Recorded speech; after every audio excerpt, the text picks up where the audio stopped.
Bismillahirrohmanirrohim.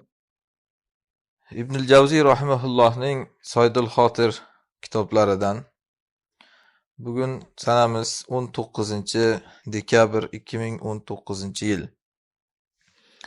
O'tgan darsda, birinchi darsda kitobning muqaddimasi bilan tanishdik va shunga o'xshagan 6 ta faslni o'qidik. Bugungi fasl 7-fasl Ulul himma haqida. Himmatni oliy qilishlik haqidagi fasl. Aytadilarki Ibn Javziy rahimahulloh, aql komilligining alomati himmat oliyligida. Arzimas narsaga rozi bo'layotgan odam past odam bo'ladi. Insonning himmati qancha yuksak bo'lsa, aqli shuncha yuksakligidan alomat bo'ladi. Mana arablarda bir maqol bor. وَلَمْ أَرَ فِي عُيُوبِ النَّاسِ عَيْبًا كَنَقْصِ الْقَادِرِينَ عَلَى التَّمَامِ. Odamlarning ichida biror bir aybni eng aybli ekanini ko'rmadimki, qodir bo'lib turib tamomiy qilishga noqis qilgan odamning aybidan. Bu nima degani? Ya'ni qo'ldan keladi-da, lekin himmat yetmaydi. Bir ishni oxirigacha tugatishga. Eng bo'lmag'ur odam ana shunaqa odam demoqchi. Imkoniyati bor qilaman desa, lekin oxiriga yetkazmaydi, himmati yetmaydi. Ana bunaqangi aybdan ko'ra boshqa ayblik bir katta narsa yo'q deyapti. Bu o'sha himmat pastligidan darak bo'ladi, ya'ni. 8-mavzu. Sabaqat muhabbatulloh li ahbabi. Allohning muhabbati o'zi yaxshi ko'rgan kishilarga azaldan o'zi o'tgan. Ya'ni Alloh bir bandani yaxshi ko'rgan bo'lsa, Alloh birinchi uni yaxshi ko'rgan, keyin u Allohni yaxshi ko'ra oladi. Masalan, hozir biz agar Allohni haqiqatdan yaxshi ko'ramiz desak, bilishimiz kerakki, bizni o'zi Alloh birinchi yaxshi ko'rgan. Chunki bo'lmasam muhabbatiga bizni sazovor qilmasdi. Haligi oyatda ham shuning uchun yuhibbuhum va yuhibbuna deb kelgan Qur'onda. Ya'ni Alloh bandalarni birinchi yaxshi ko'radi, keyin bandalar uni yaxshi ko'ra oladi. Ana shunday desa, odamdan haligi manmanlik ketadi-da, men Allohni yaxshi ko'raman deydigan gaplar. Mavzu shu haqida. Allohning muhabbati azaldan o'zi ahboblariga, ya'ni yaxshi ko'rganlariga o'tgan. Shuning uchun ham subhanalloh, Allohning muhabbatini o'zidan avval, ya'ni bandalardan avval bandalariga berganiga qarang deyapti. Va keyin ularga shu bergan narsasiga ham ularni maqtaganiga qarang. Ya'ni yaxshi ko'ra olishni o'zi beradi. Lekin shunga ham bizni maqtaydi, yaxshi ko'radi meni bandam deb. Holbuki o'zi bergan ikkalasini ham, ya'ni. Va ulardan Alloh o'zi bergan narsani sotib oladi. Ya'ni masalan, Alloh mu'minlardan nafsi-yu molini sotib oldi jannat evaziga deydi-yu. Aslida bizniki emas-ku, shundoq ham Allohniki. Lekin shunga qaramay Alloh o'zimizdan sotib olib turib, o'zi bergan narsani, ya'ni bizga ajr beradi deyapti mana. O'zi bunday qarasak, hammasi uniki o'zi. Va ularni sifatlaridan keyin kelganini ularni Iso o'rniga qo'yadi. Ya'ni aytmoqchiki, o'zi aslida unaqangi katta bir darajadagi bo'lmagan sifatlarini ham katta darajaga qo'yadi. Oliy darajaga qo'yadi. Va keyin ular bilan farishtalarning oldida yoki boshqalarning oldida faxrlanadi. Masalan, ro'zasini deyapti. Asli katta amal emas-ku, to'g'rimi? Ovqat yemaydi, odam suv ichmaydi, xotiniga teginmaydi. Lekin endi shuni ham katta amal qilib, Alloh bandalarni bu amali bilan farishtalar oldida faxrlanadi. Va mana og'izlarini hidini yaxshi ko'radi. Ana shu aslida sifatidan bo'lmag'ur sifat degani-da. Insonning sifatidan asli qarasak bir bo'lmag'ur sifatki bu og'iz sasishligi. Ro'za tutibmi, boshqa qilib nima bo'lsa ham. Lekin uni Alloh shu bandalar Allohni deb shu holga tushgani uchun mavzi'i isar degani shu. Ya'ni Allohni deb shu holga tushgani uchun uni menga suyukli deydi Alloh. Yoki masalan, aslida banda chang bosib yurish yaxshi ish emas. Lekin Alloh yo'lida chang bossa, shuni Alloh nima deydi? Menga shu suyuklik deydi. Ana bu Allohning fazlidan deyapti, ya'ni. Qanday ham bir pokiza saqlangan bir holat bu. Bunga hamma talab qiluvchi ham erishavermaydi. Va bu sifatlarning mag'ziga hamma buni so'zchi ham erishavermaydi. Ya'ni so'ragan odam bunga erishavermaydi aslida. Alloh bermasa demoqchi. 3-mavzu bugungi darsdan, ya'ni kitobdan 9-fasl. Oqil odam har bir narsaga o'z haqqini bergan odam, har bir lahzaga. Ya'ni bir haligi avliyot darsida ham aytgandik. Vojibul vaqt degan narsa bor. Ya'ni hamma vaqtda o'zini vojibi bor. oqil odam o'sha hamma vaqtga o'zini vojibini bergan odam. Misol tarzida aytamiz u. Aytaylik masalan, azon aytib yotibdi. O'sha vaqtda vojibul vaqt nima? Azon haqqini berish. Boshqa hamma narsadan afzal bo'ladi. Ana shu deyapman. Yoki masalan ba'zilarga aytamiz, mana Ramazon kirib keladi, ibodat qilish kerak. U bo'lsa dars qilaman deb yotadi. 12 oy qayerda eding shu paytgacha? Ana shunda hozir eng oqil odam har bir vaqtga o'zini nimasini haqqini beradi, deyapti. Shuning uchun ham oqil odamga vojibi u safariga tayyorgarlikni ko'rish kerak. Chunki qachon Robbisining amri tasodif unga kelishini bilmaydi. Ya'ni o'lim farmoni qachon kelishini odam bilmaydi. Qachon Alloh huzuriga chaqirilib qolishligini bilmaydi. Men ko'p odamlarni ko'rdim, yoshlik ularni aldab qo'ygan. Va o'z tengdoshlari o'lib qolayotganligini unutib qo'yishadi. Ya'ni yoshlikka o'zini haqqini bermaydi demoqchi-da. Yoshlikning haqqi nima? Yoshlikning haqqi ibodat qilish kerak yoshlikda. Shuning uchun ham qarasangiz, insonlarda haligi qaraganda ibodat qilishini, aytaylik, shuni Alloh qabul qilgan taqdirda ham eng katta ayb haligi chala ibodat qiladi. Qarib qolib tuzuk quruq turib namoz o'qolmaydi, bukchayib namoz o'qiydi. Sajdani tuzuk quruq qila olmaydi, rukun tuzuk quruq qila olmaydi, tahorat tuzuk quruq qila olmaydi. Ashobi uzr bo'lib namoz o'qiydi masalan. Ana shuning uchun ham aytayaptiki, yoshlikda bu haqni ado qilish kerak.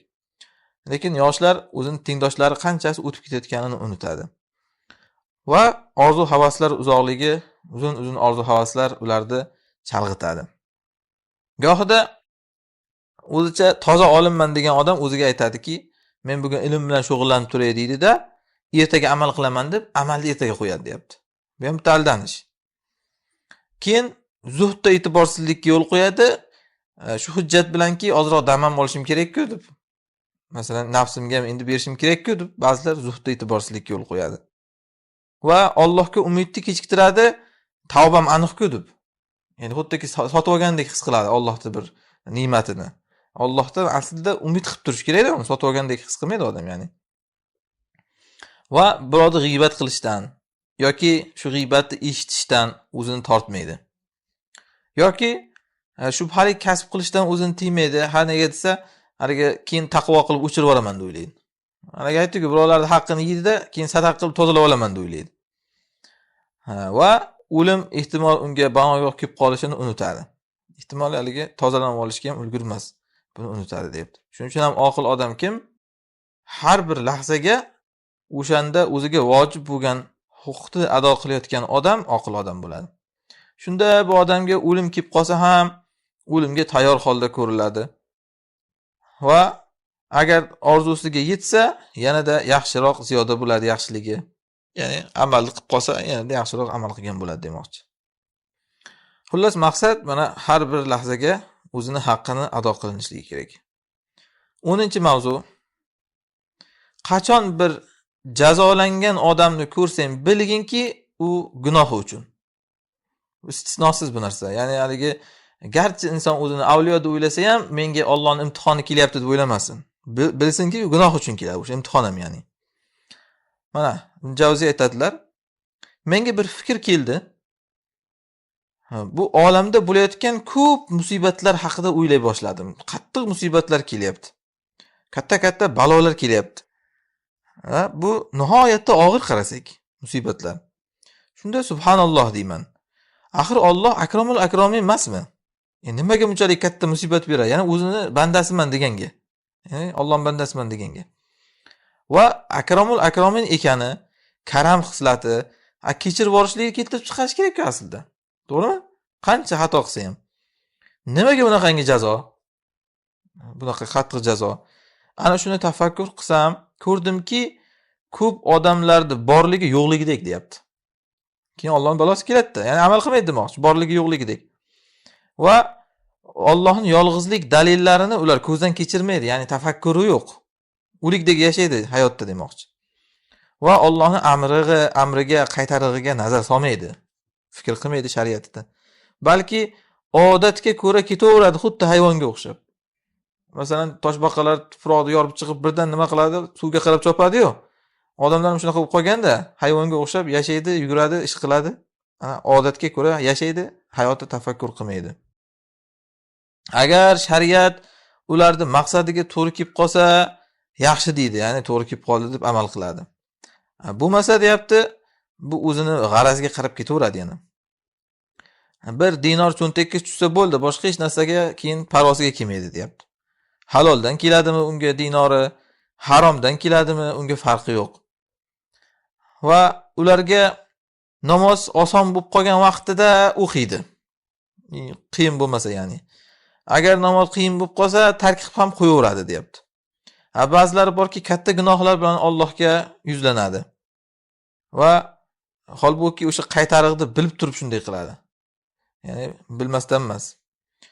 Gohida bir olimni ulardan, odamlardan ma'rifati quvvatli bo'ladi-da, lekin shunga qaramay gunohi katta bo'ladi deyapti. Ya'ni biladi gunoh ekanligini, yana qiladi. Shunda men bildimki, neki balo kelsin, qancha katta balo bo'lsin, odamni jinoyatidan boshqa balo kelmas ekan. O'shandan keladi hamma balo deyapti mana. Agar biror uqubat voqi bo'lsa, bu gunohni tozalash uchun ekan. O'sha uchun kelar ekan. Ha, endi shunga qaramay odamlar qichqiradi. Turo haza bi ayzam deb. Ya'ni nima gunohim bor edi deb qichqiradi deyapti. Gunohidan keladi aslida. Va unutadiki, uni aslida shunday gunohlari borki, uni ba'zisidan yer larzaga kelardi. Odam bo'lsa, yani nima gunohim bor deb qichqiradi-da, boshiga balo kelganda deyapti. Gohida chollar yosh kattargandan keyin ham e'tiborsiz gunoh ma'siyatdan tiyilishga. Hattoki aytayaptikanki, yana bu yerda boshqa ma'no nazarda tutyapti. Gohida chollar katta bo'lgandan keyin shunday xor bo'ladiki, yosh katta odamlar demoqchi. Qarasang qalbing rahmi keladi unga. Shu darajada xor bo'ladi. Va lekin o'zi u bilmaydiki, bu ahvolga tushgani sababi yoshligida Allohning haqqiga e'tiborsizlik qilgani deyapti. Qaragandan keyin xor bo'ladi, ko'rsang rahming keladi. Lekin aslida rahm kelinadigan odam bo'lmaydi, yoshligiga qarasang demoqchi.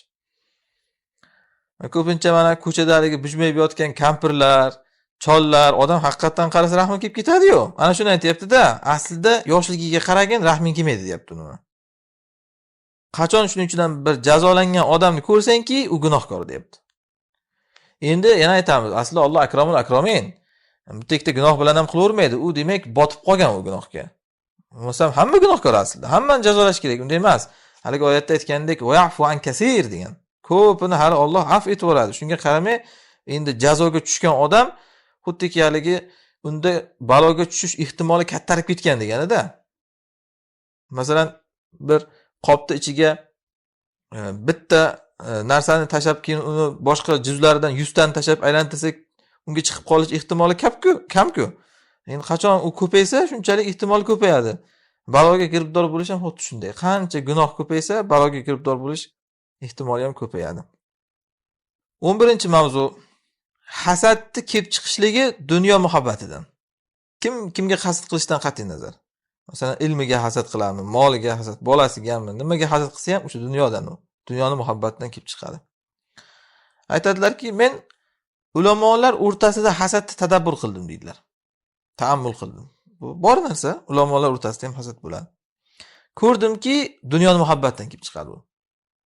Masalan, Imom Buxoriyni nimaga borgan paytda, Nisaburga borgan paytda o'sha o'zlarini ustozi deyilgan Zuhli rahimahulloh, u ham olim bo'lgan, Imom Buxoriyga o'xshagan. Tupa-tuzuk ahli sunna olimlardan bo'lgan. Lekin Imom Buxoriyning darsiga hamma ketib qolib, uni oldida odam qolmagandan keyin Imom Buxoriyni eshitishdan qaytara boshlagan. Nimadan ekan bu mana? Aniq dunyodan ekan. Har xil narsani bahona qilgan, Buxoriy Qur'onni maxluq debdi degan, u degan, bu degan. Asli illat shu dunyo muhabbatidan. Chunki agar inson, ya'ni olim xususan, oxirat olimlaridan bo'lsa, ular bir-biri bilan yaxshi ko'rishadi. Ya'ni hech qachon bir-biriga hasad qilmaydi oxirat olimlari. Mana Alloh azza jalla oyatda aytgandek, "Va la yajiduna fi sudurihim hajatan mimma utu." Ular bir-birlariga berilgan narsalardan birovni ko'nglida u hojat topmaydi, ya'ni uni tam'a topmaydi. Masalan, bir birodariga Allohning fazli bilan ilm va muxlislar berilgan bo'lsa, boshqa olim unga hasad qilmaydi, deyapti-da. Olim bo'ladimi, ya'ni dunyoviy narsada bo'ladimi, nimada bo'lsa ham. Mana Alloh taolo oyatda aytadi: "Vallazina ja'u min ba'dihim yaqulun." Sahobalarga aytib turib, sahobalardan keyingi insonlarda qanaqa bo'lish kerakligini aytadi. Ular shunday bo'ladiki, ular aytadilar: "Robbana ighfir lana va ikhwanina allazina sabaquna bil iman." Ey Robbimiz, bizni ham bizdan avval iymon bilan o'tganlarni ham mag'firat qilgin va bizning qalbimizda iymon keltirganlarga g'illig'ashlik qilmagin deyshadi. Hech qachon, ya'ni hasadni hatto duo qilib uni panoh tilab turadi. Qilish nar tursin. O'zi hasad qilayotgan odam o'ziga o'zi bir savol berish kerak-da. Sen biron marta hasaddan panoh so'raganmisan o'zi? Yoki mana hamma hasad qilgan yo'qman men deydi. Ana shu odamlarga savol berish kerak. Xo'p, hasad qilmayapsan ekan. Aytchi, qachon oxirgi marta duo qilgansan? Mana shu duoni. Men hasad qilmay ey Robbim degan duoni. Ko'nglimda g'ilg'ashlikni chiqar degan. Abu Dardo bir qancha birodarlariga har kecha duo qilar ekan haqqiga. Bizga qo'yib bersa duoibat qilamiz-ku masalan. O kishi bilan qalbida hasad yo'qligidan-da hamma birodarlarning haqqiga duo qilib chiqar ekan deyapti har kecha. Imom Ahmadni qaraylik mana. Imom Shofiyni o'g'liga aytgan ekan. Ya'ni ustozi bo'lganda aslida Imom Shofiy ustozdek bo'lgan, ya'ni Imom Ahmadni. Seni otang 6 kishini biri, men ularga har sahar vaqtida duo qilayotgan kishilarni biri degan, har kecha. Demak, har kecha sahar vaqti 6 ta odamning haqqiga duo qilar ekan Imom Ahmad, shulardan bittasi Imom Shofiy. Endi bugun ularning atbolarini qaraylik mana. Shofiy Hanafiyga qilgan muomalasini, Hanafiy Hanbaliyga qilgan muomalasini, bu o'sha hasaddan-da. Aslida agarda mana oxirat olimlaridan bo'lsa, bir-birini haqqiga duo qilardi deyapman. Bu ikki guruh o'rtasidagi farq shuki, ya'ni dunyo olimlari bilan oxirat olimlari o'rtasida. Dunyo olimlari dunyoda riyosatga nazar qiladi.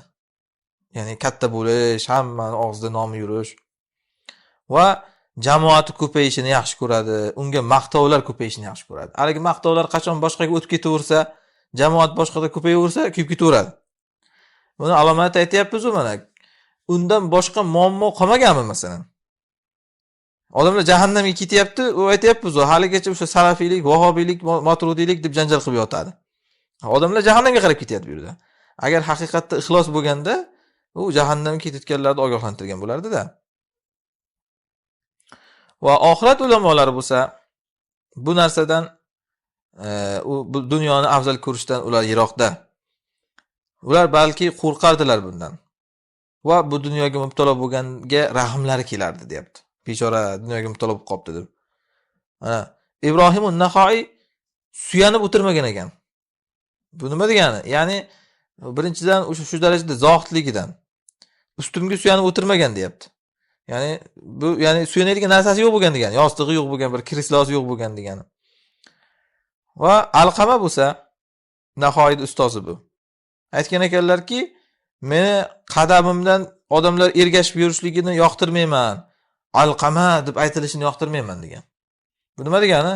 Ya'ni hamma u kishini izidan tushib olib, ustoz qilib yurishini yoqtirmayman demoqchi-da.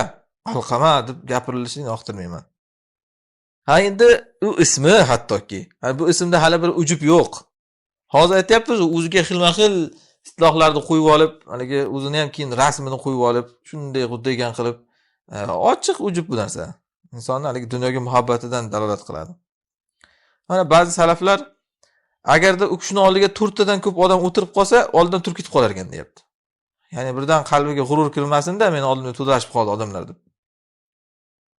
Va fatvo aytishni ham bir-birlariga havola qilib yotardilar, deyapti. Sen ayt qilib. Va ular nomi chiqmasligini yoqtirardi. Mashhurlikni emas, aksincha nomi chiqmasligini yoqtirishardi. Ularning misoli xuddiki bir dengizga chiqqan kishilarning misoliga o'xshaydi. Vaqad hobba, ya'ni dengiz shunday to'lqinga kelgan. Bu odamlarda endi o'zining mashg'uloti bor, ya'ni najotga ishonishga uni mashg'uloti bor. Ya'ni aytmoqchiki, masalan, dengizga kemaga chiqsak, kema bir to'lqinlanib qolsa, birimiz bilan tortishib o'tamizmi o'sha yerda? G'arq bo'lamiz hozir, tortishganda nima foyda? Undan ko'ra bir-birimizga duo qilib, tezroq qirg'oqqa chiqib olaylik deymiz-ku. Bu mo'min olimlar yoki oxirat olimlari dunyodan o'tkinchi ana shunaqangi ruhda yashaydi. Xuddiki kemada ketayotgandek. Birovni qarg'aganda nima naf? Undan ko'ra yetib olaylik. Manzilga ana shunaqangi bir niyat bilan yashaydi ular, deyapti mana. Shuning uchun ham ular ba'zisini haqqiga ba'zisi duo qiladi. Haliga aytgandek kemaga tushgan joni birda. Hammamiz bitta kemada bo'lsak, dengiz to'lqinlanyapti. Ha, ana shuni dengiz cho'ktirsaydi hozir desa, o'zi ham cho'kamizga qo'shilib. Xuddi shunga o'xshaydi hozir ahvoli deyapti mana. Ular bir-biridan foyda olardi. O'tgan ulamolar. Chunki ular shunday jamoat ediki, bir-biriga sohib bo'lib, bir-biriga mehr qilgan. Kun va tunlar ularni jannatga ketayotgan safaridagi egari edi. Ya'ni ularni jannatga yetaklovchi markabi edi kun va tunlar. Ular shuni bilar edi. Shuning uchun ham bir-birlarining haqqiga duo qilib, mehr bilan yashardi deyapti. Maqsad bu mavzudan qisqasi mana hasad ana shu dunyoni muhabbatidan kelib chiqar ekan. Kim kimga hasad qilgan bo'lsa, o'sha dunyoni muhabbati bo'ladi. Keyingi mavzu 12-mavzu. Kim holatlari to'g'ri bo'lishini istasa, amallari to'g'ri bo'lishga harakat qilsin. Ana shu mavzular sarlavhasi aslida har bittasi qisqagina bitta foydali ibora. Ularda mana shunaqangi foydalar tarzida yozsa ham bo'ladi. Mana aytayaptilarki, kim ahvoli top-toza bo'lishini istasa, ya'ni ahvoli isloh bo'lishini istasa, dunyoviy ahvoli, amallarini tozalashlikka harakat qilsin. Hamma haligi balo ahvollardagi amallar raso bo'lgandan keladi. Chunki Alloh azza jalla oyatda aytgan mana. Buni Jin surasining tafsirida ham aytdik. Va allaw istaqamu ala at-tariqati la asqaynahum ma'an ghadaqa. Ular to'g'ri yo'lda, to'g'ri turganda edi, mo'l-ko'l suvlarni ularning ustlaridan yog'dirardik degan. Demak mana amalda to'g'rilasa, ahvol to'g'rilar ekan. Va payg'ambarimiz sollallohu alayhi vasallam aytganlar, Rob taolodan rivoyat qilingan hadis qudsiyda, agar bandalarim menga itoat qilganda edi degan ekan Alloh. Men ularga kechqurun yomg'ir yog'dirardim, kunduzi bo'lsa ustlaridan quyoshni chiqarardim. Ya'ni yomg'irda ham zarar bo'lmaydigan qilib yog'dirardim, deyapti-da. Haligi kunduzi quyosh yo'q bo'lsa ham zararda. Ana shu kunduzi quyoshni chiqarib, kechqurun yomg'irda yog'dirardim. Va hattoki momaqoldiroq ovozini ham eshittirmasdim degan ekan. Ya'ni shu darajada rahmatni sof qilib beradiki, gumburlagan, qo'rqitib bermaydi yomg'irlarni ham. Shunday tinchgina yomg'ir berardim deyapman. Va yana aytgan ekanlar Rasululloh sollallohu alayhi vasallam, albirru la yabla. Yaxshilik eskirmaydi. Yaxshilik hech qachon eskirmaydi. Va gunoh unutilmaydi. Ya'ni biz esimizdan chiqib ketsa ham Alloh esidan chiqmaydi. Va dayan la yanam. Hisob qiluvchi zot Alloh uxlamaydi. Va kama tadinu tudan. Qanday muomala qilsang, senga ham shunday muomala qilinadi deganlar. Men bu ham shunga dalilda hozir. Ya'ni qanaqa amal qilsang, dunyoda ahvoling ham shunaqa o'tadi. Abu Sulaymon ad-Doroniy aytgan ekanlar. Man saffa sufyala va man kaddara kuddira alayh. Kim amalini toza qilsa, unga ham ahvoli toza beriladi. Dunyoda holati. Kim amalini loyiqa qilsa, unga ham hayoti loyiqa qilinadi. Buni tasdig'ini haligi oyatdan olsak ham bo'ladi. Va man a'rada an zikri fa inna lahu ma'ishatan danka degan. Kim men zikrimdan yuz o'girsa, unga ana shunaqangi loyiqa hayot degan. Tang hayot degan ya'ni. Kim kechasi yaxshilik qilsa, kunduzida unga kifoya qilinadi. Ya'ni hayot tashvishi. Kechasi amal qilgan odamga kunduzi hayot tashvishlarini Alloh unga kifoya qilib qo'yadi. Kim kunduzida yaxshilik qilsa, kechasiga tashvishlarni Alloh unga kifoya qilib qo'yadi. O'sha yerda Abu Doroniyning gaplari tugadi, Sulaymon ad-Doroniyning. Bir shayx bo'lar ekan. Majlislarda aylanib yurar ekan, aytar ekan. Kimga ofiyat davom etishini istasa, Allohdan qo'rqsin der ekan. Har qachonki demak, ofiyating davomiy bo'lishini istaysanmi, taqvo qil deyapti. Fuzayl ibn Iyos rahimahulloh aytar ekanlar. Men gohida Allohga osiy bo'lamanda, mana shu narsani ulovimni va joriyamni xulqida ko'raman degan. Ya'ni ulovi sakrab qoladi, cho'risi hattoki to'runglab qoladi. Hattoki ana bitta gunohning ta'siri ana shu narsalarga ta'sir qilyapti. Insonning gunohining ta'siri. Endi buni hamma o'ziga aytish kerak lekin. Hech qachon masalan bitta odam bitta yomonlik qilib, nimaga menga yomonlik qilyapsan, chunki sen gunoh qilgansan, demaydi u. U hamma o'ziga aytadi buni. Kimgadir bitta balo kelsa, ana shu meni gunohimning sababdan kelyapti deydi. Hech qachon birovga haligi ta'na qilib aytilmaydigan narsa emas bu. Va bilginki Alloh senga tavfiq bersin. Qattiq zarbani his qilmaydigan odam bu narkozdagi odam bo'ladi, deyapti. Nima degani bu? Ya'ni shuncha qattiq ma'ruzalar eshitsang ham ta'sir qilmasa, u sen bir narkozdasan degani. Ya'ni bir qalbing o'lib ketgan demoqchi. Zarbani his qilmagan odam nima deyiladi? Narkozdagi odam, mubannaj deyiladi. Mubannaj degan narkozda. Xuddi shunday sen ham mana musibat kelsa ham o'nglanmayapsan, ma'ruza qilsa ham o'nglanmayapsan. Bu degani sen ham bir narkozdasan, ya'ni o'zing qalbing bir o'lib qolgan degani. Va inson ziyoda nuqsonni qayerda biladi? O'zini hisoblayotgan odam biladi. Ya'ni seni umring yaxshiligingni ziyoda qilyaptimi yoki yaxshiligingni kamaytiryaptimi? Buni bilmoqchi bo'lsang, o'zing nafsingni hisob qil demoqchi. Aks holda odam men yaxshi bo'lyapman deb yuraveradi ya'ni. Har qachon holating yomonlikka qarab ketayotganligi, hayoting bulg'anayotganligini ko'rsang, eslagin, bir ne'mat borki shukr qilinmagan. Yoki bir xatolik borki qilib qo'yilgan. Ana shundan deyapti. Har qachon hayoting loyiqa bo'lsa boshqa narsadan emas. Yo bir ne'mat shukr qilinmagan yoki bir yomonlikni qilib qo'ygansan, tavba qilmagansan deyapti.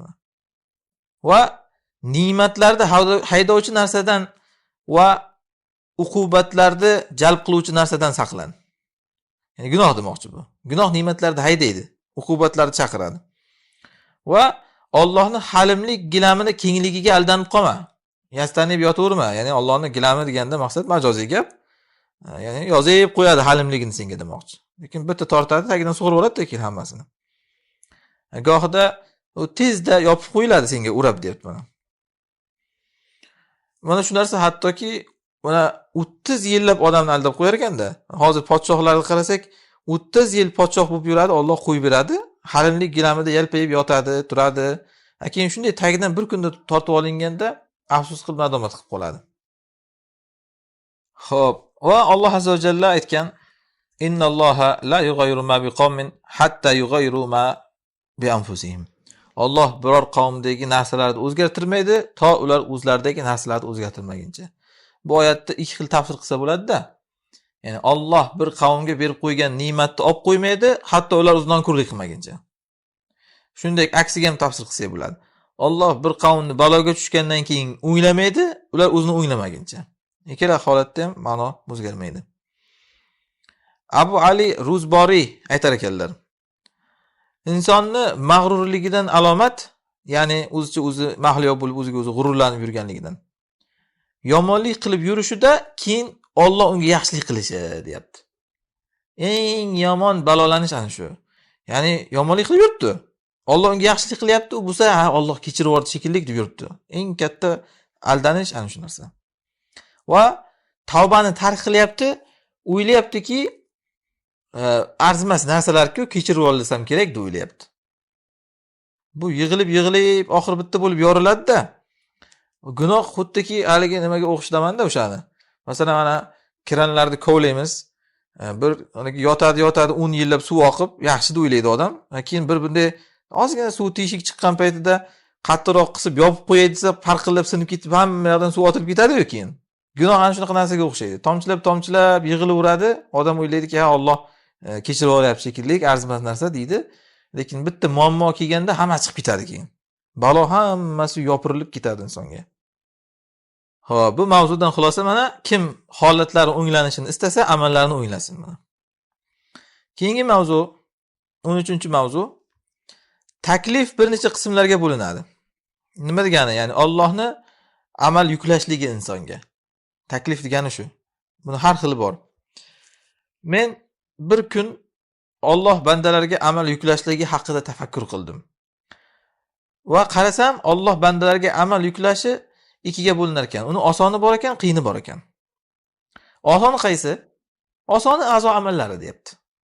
Endi shuni ham qila olmayotibmiz hozir biz masalan. Asli a'zo amallari eng oson Allohning takliflari. To'g'ri, bir-biridan qiyinrog'i, yengilrog'i bor deyapti. Lekin nima bo'lganda ham a'zolarda amali oson, shuni bilishimiz kerak. Masalan, tahorat, namoz, bu a'zolar amali hammasi. Ro'zadan osonroq. Xo'p, ro'za ham o'zi osonmi deb qaraganda deyapman.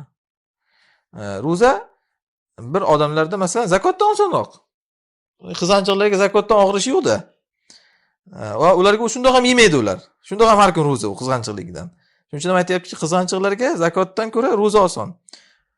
Endi shuning uchun ham xulosa hamma a'zo amallari oson, ya'ni bir-biridan qiyin bo'lgan taqdirda ham. Ammo qiyini bo'lsa, ular tafovutlik, ba'zisidan ko'ra qiyin, undanda og'irroqlari bo'ladi. Masalan, eng qiyin sanalgan amallardan biri nazar solib bu Xoliqning ma'rifatiga iltaydigan dalil olish osmondan, yerdan, koinotdan. eng qiyin taklif mana shu. Namozni hamma o'qiydi, ro'zani hamma tutadi. Lekin bunday atrofga qarab aytdi-ku, dunyoga oxirat ko'zi bilan qara olish. Bu qiyin amal bu. Hamma eplolmaydi bu narsani. Ana shu qiyin deyapti. Xususan hissiyot ishlari g'olib bo'lib ketgan odamlarga. Ya'ni falsafa qilma deydi ular. Hissiyotlari g'oyib bo'lib ketgan odam degani, ya'ni moddaparastlar. Qani nima ko'rganmisan, kim ko'rib ketdi deyveradi-yu. Ana shu moddaparastlarga bundan og'ir amal yo'q. Lekin aql egalarida bu oson. Balki bundan odam lazzatlanadi tafakkur bilan, ya'ni.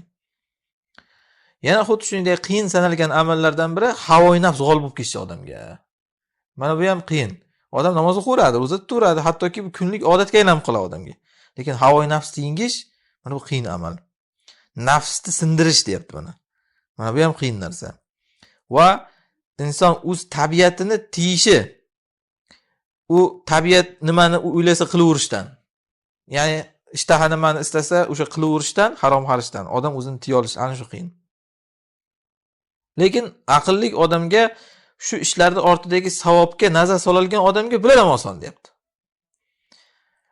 Va oqibatni umid qilgan odamga agarchi hozir qiyin bo'lsa ham, lekin oqibatni o'ylagani e'tibordan unga u oson deyapti. Endi bu ham mayli, eng qiyin taklif va eng bir ajablanarli taklif, ya'ni ibodat shuki, Xoliqning hikmati aqlda sobit bo'ladi gohida.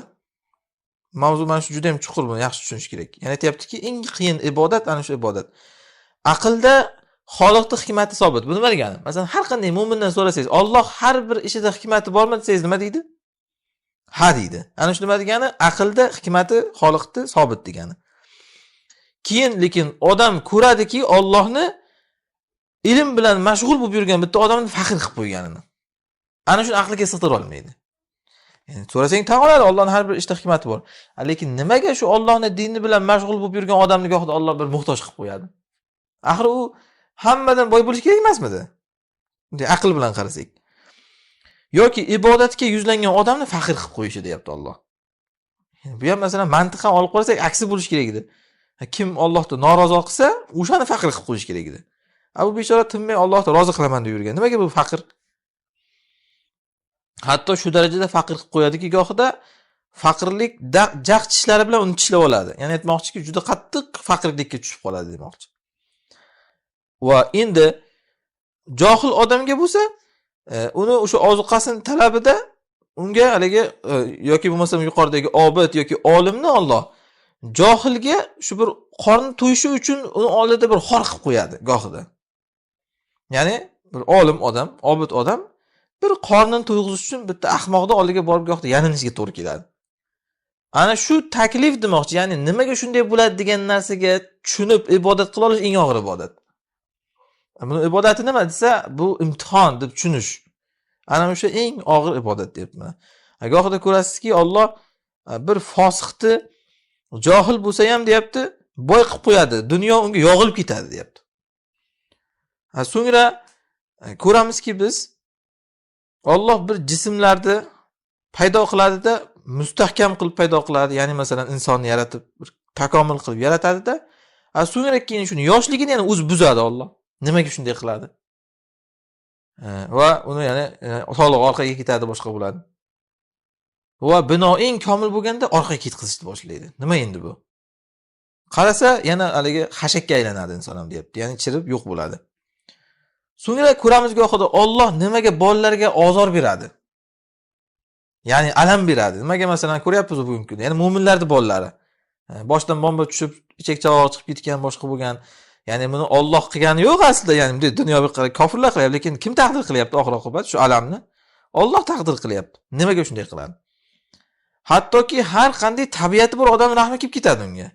Hatto kuchuklar, hayvonlarda ham kelib ketganini ko'ryapmiz-ku, o'shaqangi odamlar, bolalari boshi yorilib boshqa bo'lib yotsa.